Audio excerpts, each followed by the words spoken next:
안녕하세요. TV를 말하되 오원근입니다. 안녕하세요. 아나운서 변수민입니다.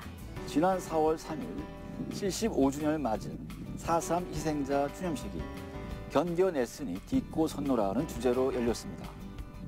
희생자를 추모하며 평화와 인권의 의미를 되새겨야 하는 중요한 자리였지만 올해 추념식에는 극우 단체들이 나타나 4.3 역사를 왜곡하는 주장을 펼쳐 희생자와 유족에게 다시금 큰 상처를 남겼습니다. 이에 대해 SBS는 팩트체크 보도, 제주 4.3 사건은 공산폭동, 또 꿈틀, 사실은 기사에서 제주 4.3 사건은 6년간 10,000명 가까운 무고한 양민이 좌익으로 몰려 학살된 사건으로 남로당 중앙당이 기획 지시했다는 중앙당 기획설은 정부기관이 조작한 것이며 고 백선엽 장군 등 당시 군 지도부가 남로당 중앙당 개입은 없었다고 증언했던 사실을 강조했습니다. KBS 추념일에도 왜곡 시도, 도민들과 충돌 기사에서는 4.3 사건은 정부 보고서를 통해 국가폭력에 의한 사건임이 밝혀졌음에도 불구하고 올해 제주 전역에 4.3은 공산폭동이라는 현수막이 걸려 일부 정당 및 극우단체가 역사를 왜곡하고 있다고 지적했습니다. 군사 정권에서 4.3 사건은 남로당을 의시한 좌파의 무장 폭동으로만 초점이 맞춰졌으며 군경에 의해 피살된 자는 모두 무장 유격 대원이거나 그 동조자라는 정부의 주장만이 존재했습니다.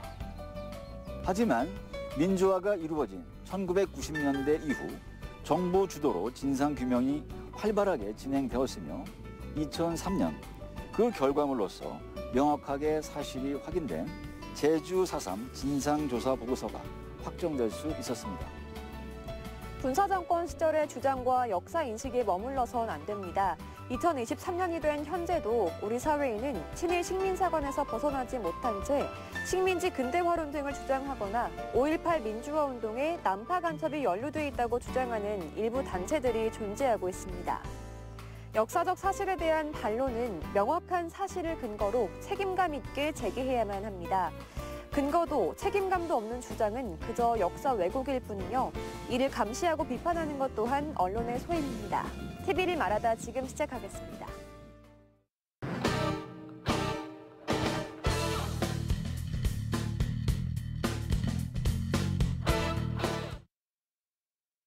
안녕하십니까.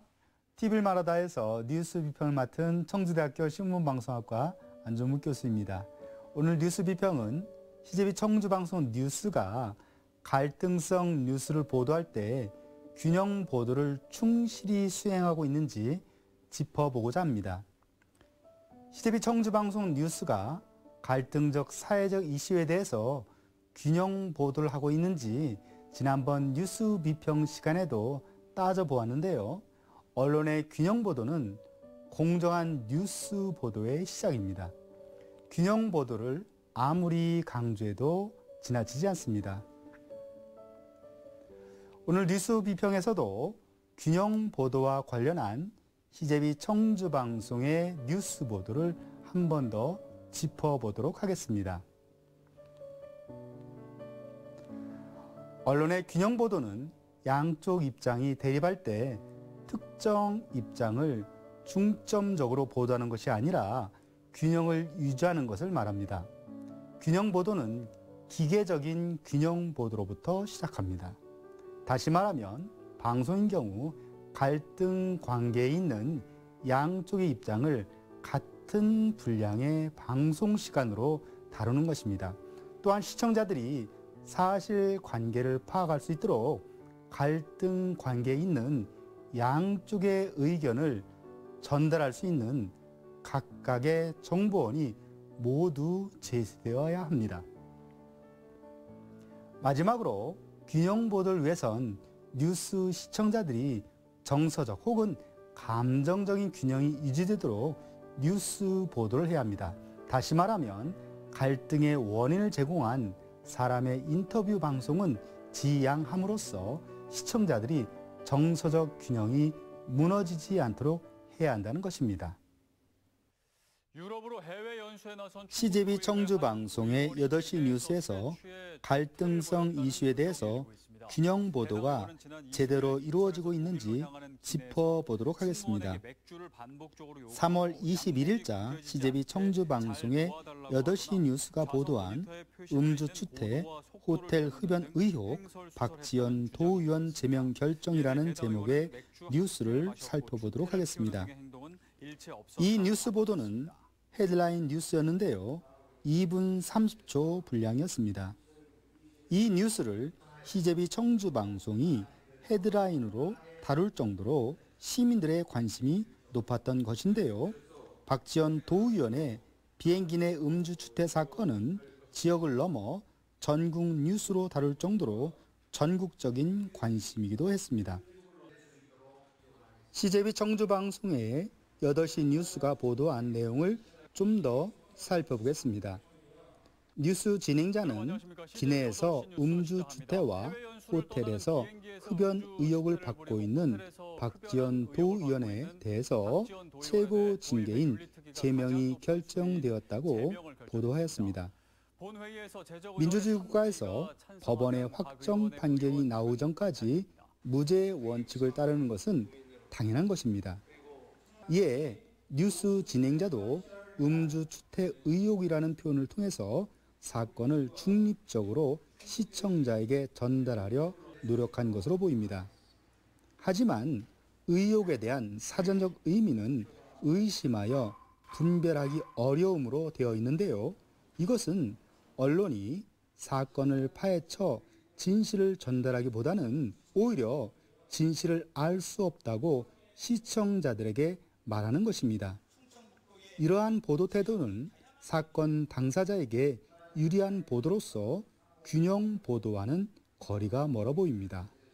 따라서 뉴스 보도에서 음주 추태 의혹이라는 표현보단 음주 추태 논란이라는 표현을 통해서 사건이 중차대함을 시청자에게 알리는 것이 더욱 적절합니다. 다음으로 뉴스 시청자들이 사실관계를 파악할 수 있도록 갈등 관계에 있는 양쪽의 의견을 전달할 수 있는 각각의 정보원이 모두 제시되어야 하는데요. CJB 청주방송의 8시 뉴스에서 갈등성 이슈에 대한 양쪽의 정보원이 동등하게 등장해야 하나 그렇지 않았습니다. 정치인이 갈등의 중심에 서 있기 때문에 여당과 야당의 입장은 양쪽의 정보원이 될 수 있는데요. 뉴스 보도에서 야당의 정보원은 전혀 등장하지 않았고 여당 출신인 도의회 윤리특별위원장이 도의원 윤리의식 부족에 대한 아쉬움 정도를 내보내는데 그쳤습니다. 야당의 강력한 제명 요구와 시민단체의 구속 수사에 대한 의견도 있었는데 이를 뉴스 보도에서 다루지 않음으로써 양쪽의 입장을 전달하는 균형 보도의 원칙이 지켜지지 않았습니다.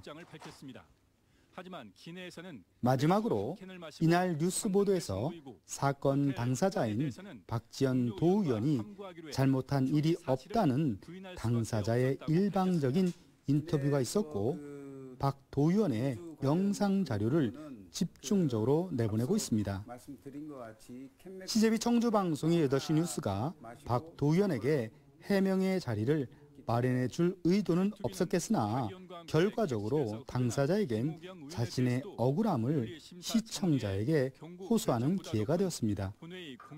균형 보도를 위해선 뉴스 시청자들이 정서적 혹은 감정적인 균형이 유지되도록 뉴스 보도를 해야 하나 박지원 도의원이 직접 뉴스에 나옴으로써 시청자들이 정서적 균형이 무너질 수 있다는 점을 염두에 두어야 합니다. 충북도의회 건설환경소방위원회 소속 의원들은 지난 2월 21일부터 3월 2일까지 총 열흘간의 일정으로 독일, 체코, 오스트리아로 해외 연수를 떠났는데요. 의원 1인당 예산이 571만 원 가운데 480만 원 도비가 지원되어 전체 연수 예산이 5,697만 원에 이를 정도로 큰 규모였습니다. 이렇게 수천만 원의 예산에 쓰인 해외 연수임에도 연수 성과를 논하기도 전에 말도 안 되는 이러한 기본적인 자질을 의심케 하는 음주주택 논란이 불거진 것입니다. 언론이 균형 보도를 통해서 갈등성 뉴스에 대한 진실을 추구하고 지자체와 의회를 감시 견제함으로써 지역 민주주의 발전에 우리 언론이 역할을 다해주길 기대해봅니다. 오늘 준비한 내용은 여기까지입니다. 다음 시간에 다시 뵙겠습니다. 감사합니다. 언론의 균형 보도에 대한 중요성은 아무리 강조해도 지나치지 않습니다. 균형 보도 측면에서 부족함이 있었다는 이번 지적을 계기로 균형 보도를 통해 지역 민주주의 발전에 기여하는 CJB 청주 방송이 될 수 있도록 노력하겠습니다.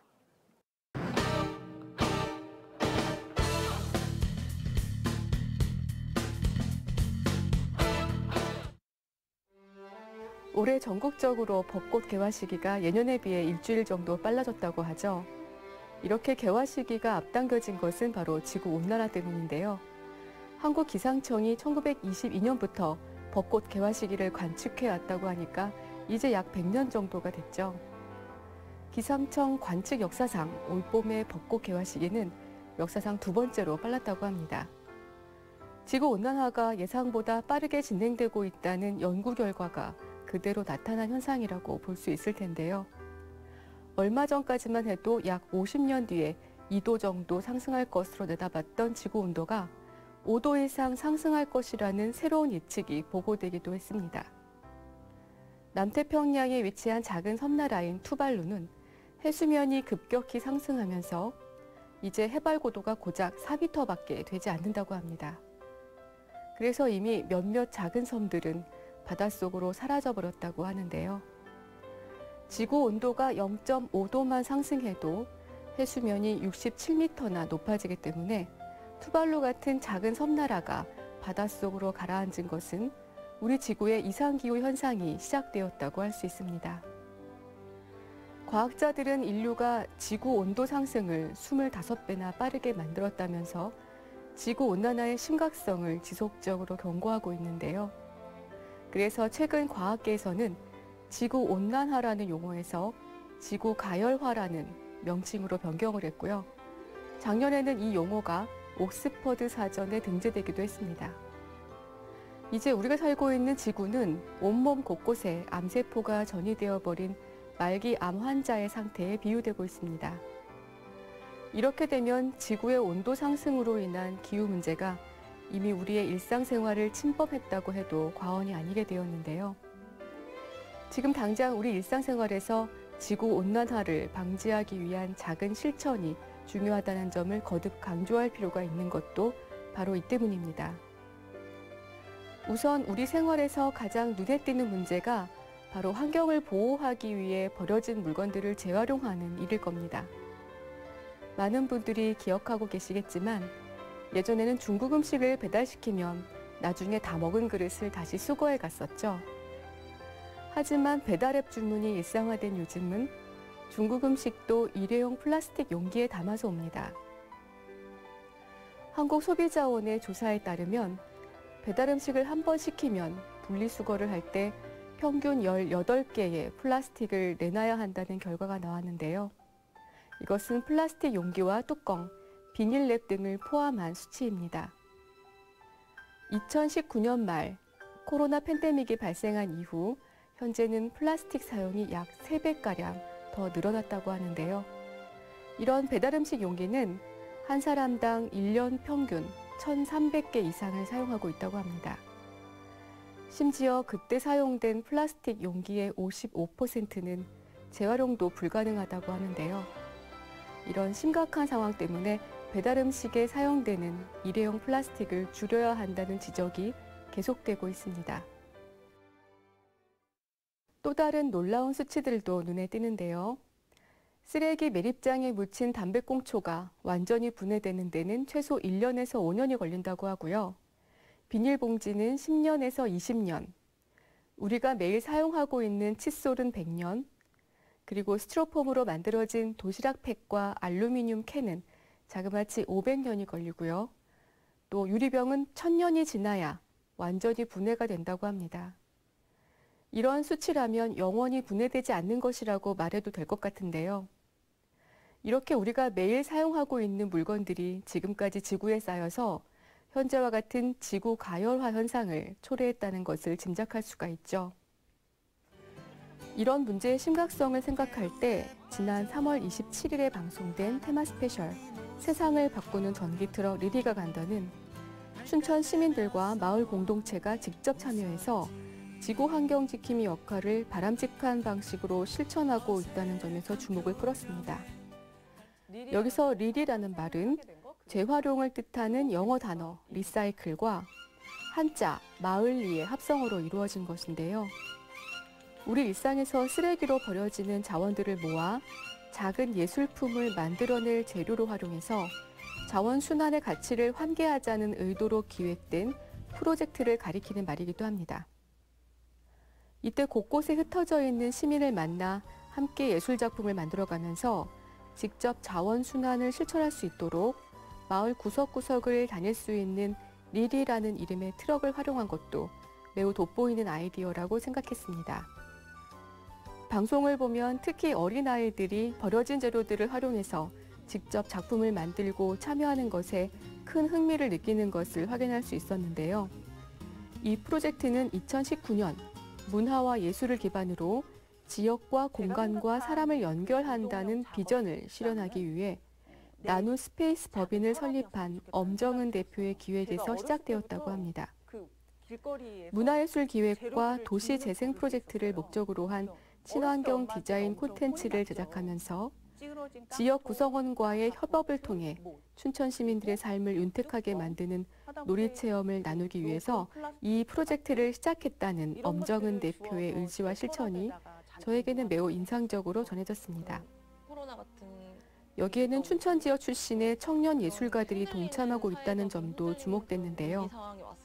이미 팬데믹을 경험해본 우리에게 만약 지구 환경이 황폐해져서 인간이 살아가기 힘든 상황에 놓인다면 예술가의 쓸모는 과연 어디에 있을 것인가를 고민했다는 한 청년 예술가의 인터뷰는 이 리리 프로젝트에 참여하는 마음의 깊이와 무게가 느껴지는 대목이었습니다. 더욱이 페트병이나 계란판, 색깔 있는 비닐봉투, 종이박스 자투리를 활용해 작품을 만드는 청년 예술가들이 외부에서 활동하다가 다시 춘천으로 돌아와서 예술 활동에 매진하게 된 것은 지역사회의 활성화에도 보탬이 될 수 있고요. 또 우리가 쉽게 버리는 쓰레기도 예술작품으로 재탄생할 수 있다는 가치를 알려줌으로써 쓰레기를 줄여야 한다는 당위성을 어린이들에게 직접 교육하고 있다는 점도 매우 고무적으로 보였습니다. 그뿐만 아니라 시일이 지난 현수막으로 공유 장바구니를 만들어 시민에게 나누어 주면서 자원 활용의 기회를 확대하고 있는 시민 활동가들의 실천과 재활용 자원으로 선별되지 못한 플라스틱을 따로 모아 자원 순환 용도로 활용하는 춘천시 자원봉사센터의 활동 등은 쓰레기를 줄이기 위한 노력들이 우리 사회 곳곳에서 진행되고 있다는 반가운 소식이기도 했습니다. 자원순환뿐만 아니라 착한 소비, 기후위기 대응 등 환경과 에너지 관련 활동을 하는 복합 문화 공간을 운영하면서 필요 없어진 물건을 다른 사람들과 나누고 또 커피 찌꺼기나 헌옷을 재활용해서 쓰레기를 만들지 않는 제로 웨이스트 상품을 사용하면서 생활 습관 변화를 독려하는 등 춘천 지역의 자원 순환 활동은 매우 세심하고 다양한 방식으로 진행되고 있다는 것을 느낄 수 있었습니다. 이렇게 많은 시민들이 즐거움을 느낄 수 있는 실천을 통해 버려진 자원에 대한 관심을 확대하고 자원 순환의 가치를 스스로 터득해가는 어린이들의 모습을 보면 춘천 지역의 리리 프로젝트는 어느 정도 가시적인 성과를 이뤄내고 있는 것처럼 보입니다. 테마 스페셜 세상을 바꾸는 전기트럭 리리가 간다가 지구 환경 문제를 다룬 프로그램들과 차별되는 지점은 춘천 시민들의 구체적이고 다양한 실천 방식이 지역 곳곳에서 즐거운 일상처럼 이루어지고 있는 실상을 잘 보여주었다는 점일 텐데요. 미래지향적 관점에서 자원순환에 대한 실천이 중요한 이유는 일상을 무의식적으로 살아가는 데 대한 죄의식과 책임감을 가져야 한다는 당위성을 강조하기보다 쓰레기를 줄이고 자원을 재활용하는 데 대한 관심이 일상에서 지켜질 수 있도록 의식적인 기회를 자연스럽게 제공하는 데 있다고 생각합니다. 쓰레기를 재활용해서 지구 온난화를 막기 위한 활동은 무엇보다 시민의 실천과 기업의 도움, 그리고 정부의 독려가 함께 기능할 때 가능한 일입니다. 쓰레기를 재활용하는 실천은 궁극적으로 지구 환경을 지켜가면서 후세대의 안전한 생존을 도모하기 위한 일입니다. 하지만 직접적으로는 다음 주에 우리 지역이 보다 깨끗해지고 어쩌면 다음 달에 우리 지역에 숲이 생기는 일이며 또 올겨울 우리 지역을 위해 애쓰는 분들께 따뜻한 방한복을 나누어 드릴 수 있는 일로 이어질 수도 있습니다. 그런 점에서 자원순환을 실천하는 일은 먼 후세대의 일이라기보다는 바로 우리 삶의 직접적인 현실입니다. 실제로 수도권 쓰레기 처리의 많은 부분을 담당하고 있는 인천광역시 쓰레기 매립지는 2025년부터 더 이상 쓰레기를 받지 못한다고 선언하기도 했죠. 지난 2020년 인천시장은 자기 지역에서 배출된 쓰레기는 자기 지역에서 처리해 줄 것을 공개적으로 촉구했습니다. 현재 우리는 일주일간 1인당 약 42개의 플라스틱을 사용하고 있다고 하는데요. 그중에서도 식품 포장재로 사용된 일회용 플라스틱이 73%를 넘는다고 합니다. 숫자만 보더라도 무시무시한데요. 이번 테마 스페셜 세상을 바꾸는 전기 트럭 리리가 간다는 쓰레기 자원을 재활용함으로써 지구 환경을 지켜가는 일의 가치를 알고 그것을 실천하고 있는 모든 사람들의 훌륭한 공감대를 마련해 주었다고 생각합니다. 제주 4.3 사건 희생자 추념일에 이어 4.19 혁명 기념일이 다가오고 있습니다. 8.15 광복이 첫 번째 해방이었다면 4.19 혁명은 두 번째 해방이었다고 칭할 만큼 우리나라 민주주의 역사에 있어 매우 중요한 사건이 63년 전 4월 19일에 일어났던 것입니다. 4.19 혁명을 시작으로 이어진 긴 민주화 운동과 이를 위해 희생한 많은 분의 노력이 더해져 오늘날 우리가 민주주의를 누릴 수 있음을 느껴보는 의미 있는 날이 됐으면 합니다. 4월 TV를 말하다는 여기까지입니다. 저희는 5월 세 번째 토요일에 다시 인사드리겠습니다. 시청해주신 여러분 고맙습니다.